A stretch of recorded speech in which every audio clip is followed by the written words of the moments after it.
The first time I ever lied to my wife was on our honeymoon. We were at Lake Emily, where she'd spent all her childhood summers, the place she loved the most in the world. One evening we borrowed a boat from our hotel and went out to watch the sunset, maybe skinny dip if nobody was around. God, she was beautiful. My wife, wearing her favorite dress, her skin glowing in the light of the setting sun. I remember thinking I was the luckiest man alive. "Did I ever tell you about Emily?" she asked, trailing her hand in the water. "She drowned here years ago. Her long hair got caught in seaweed while she was swimming. Nobody noticed she was gone. They found her the next day, floating upside down, her feet just inches from the surface, her hair still tangled in the weeds. Jesus. She still haunts this lake," continued my wife, clearly enjoying scaring me. "Grandma always said, tie your hair back when you go for a swim, or Emily will grab it and pull you down."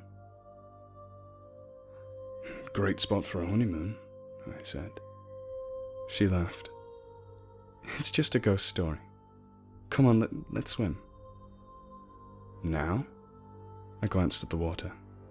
It seemed dark and oily, boiling with seaweed. "Here." "I always take precautions," said my wife, holding up her braid, tied tightly with a red ribbon that matched her dress. "Besides, I love this place. Nothing can hurt me here." She took off her clothes and dove in. Seconds later, she struggled into the boat, gasping for air. "Something grabbed my hair," she whispered. I thought she was joking, but the fear in her eyes was real. I wrapped a towel around her and held her as she stared at the water.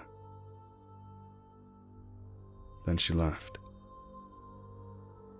"I'm so ridiculous," she said, shaking out her hair. "I scared myself with that silly story. It was my imagination. I love this place." I nodded, but I just wanted to get the hell out of there. I started pulling up the anchor. "Nothing can ever hurt me here," she added. "Of course not," I said. A lie.